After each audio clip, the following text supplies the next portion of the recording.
आज चाहिँ हामी यहाँ खाना खाँदैछौँ होइन टक्क लगाएर साथीभाइ मिलेर टक्क 9-10 जना छौँ छुट्टी छ सबैको टक्क खाना पस्किँदै हुनुहुन्छ साथीहरू अनि अब खाना बसेर टक्क खाने हो हामी चाहिँ साथीभाइहरू भेट भएकै बेला छुट्टी भएको बेला यसरी नै हो सँगै खाने देशी जिन्दगी यही हो हाम्रो चाहिँ साथीहरू अब हामी चाहिँ खुर्पानी सुर्पानी यहाँ अब एप्पलको बगैँचाभित्र छिरिसक्यौँ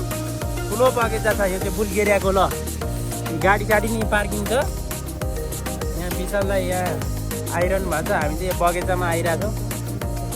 छौँ यता चाहिँ पाकिसकेको छ फलहरू यहाँ लगाइराख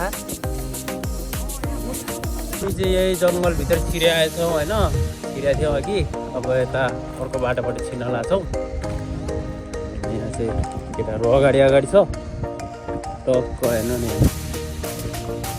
छ यो ओक्करको बोर्ड हो यो चाहिँ ओक्कर भनिला त फाइनली गाइज हामीले स्याउ भेटाइसकेको छौँ होइन यहाँ चाहिँ स्याउ चाहिँ एकदम बाटोमै फैलिरहेको छ ल हेर्नु स्याउ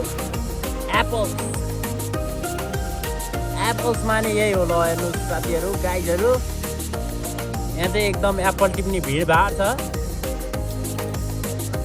अब चाहिँ हामी यहाँ एकदम एप्पल छानी रोजी कस्तो खाने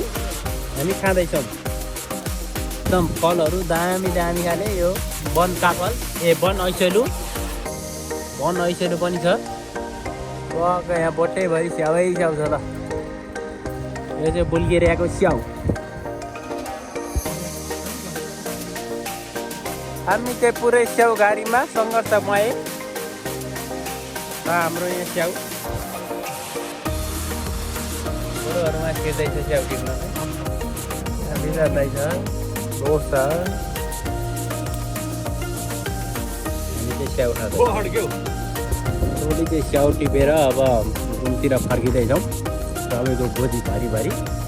स्याउले एकदम सबैलाई उताभरि घाउ गोजीभरि स्याउ